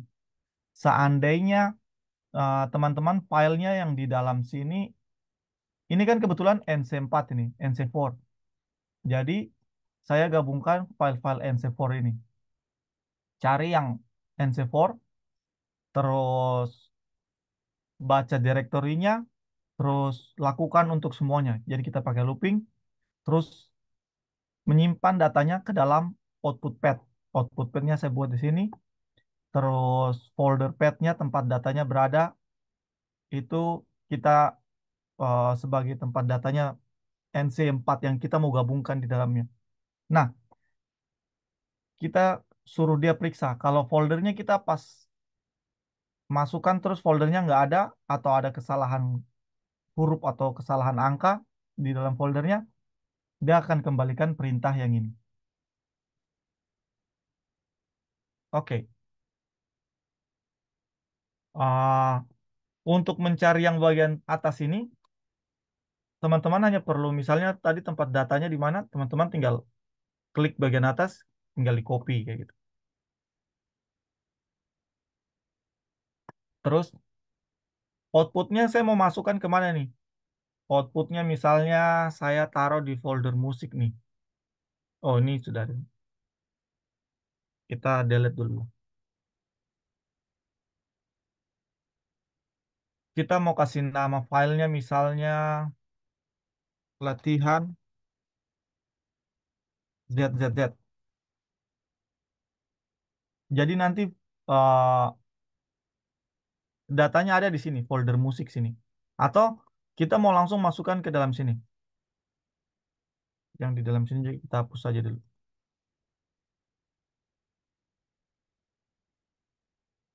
Ya, ini skripnya. Apakah yang jadi pertanyaannya apakah skripnya ini harus dijadikan satu folder dengan data tempat dia berasal atau tidak? Tidak perlu. Dia bisa terpisah karena kita sudah masukkan ini directory path-nya. Tapi kalau kita nggak masukkan directory path-nya, baru kita harus jadikan dia sama-sama. Nah, ini misalnya saya mau masukkan ke sini, saya tinggal copy bagian atas, paste ke sini saja.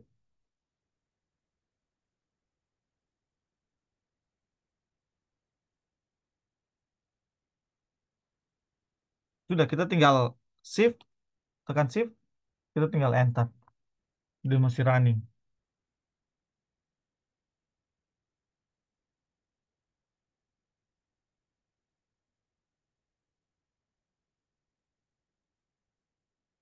Nah, dia ngecek datanya tadi di dalam.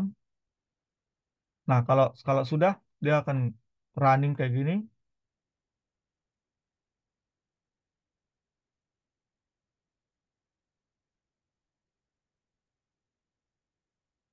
Coba 5 hari kali 5 kali tiap setengah jam berapa ya?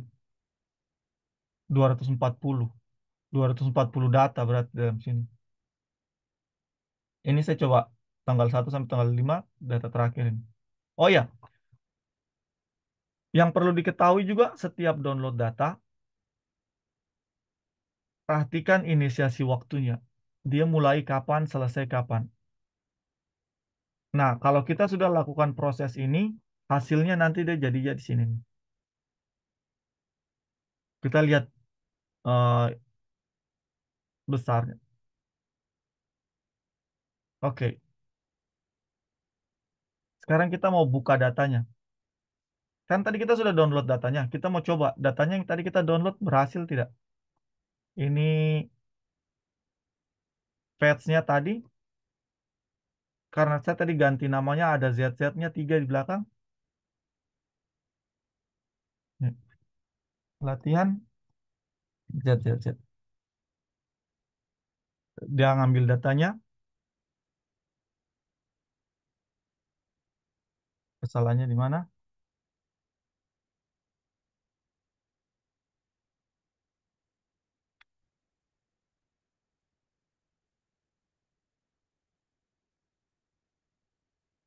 Nah, dia datanya sudah di sini. Kita coba panggil datanya.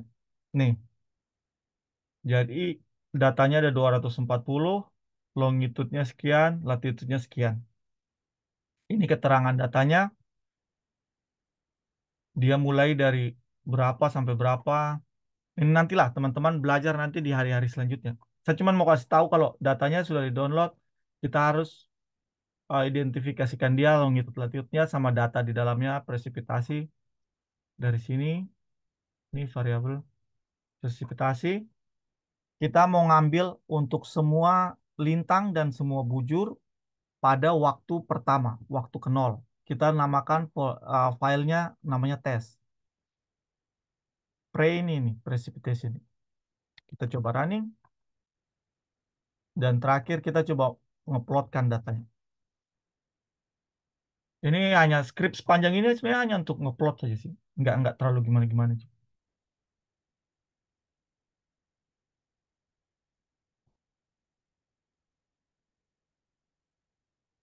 Nah, ini dia hasilnya. Jadi data yang kita download tadi sudah berjalan.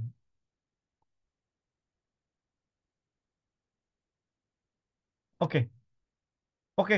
Mungkin sampai di situ saya materinya lagi. Terima kasih teman-teman atas kesempatannya. Mungkin itu saja. Terima kasih, Pak, Pak, Ibu.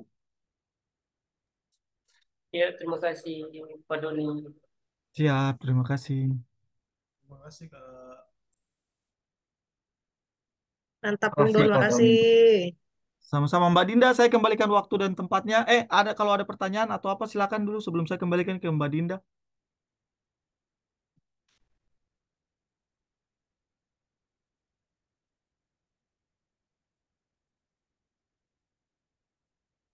Tidak, tidak ada. Kalau tidak ada, saya waktu dan tempat saya kembalikan ke Mbak Dinda. Terima kasih lagi.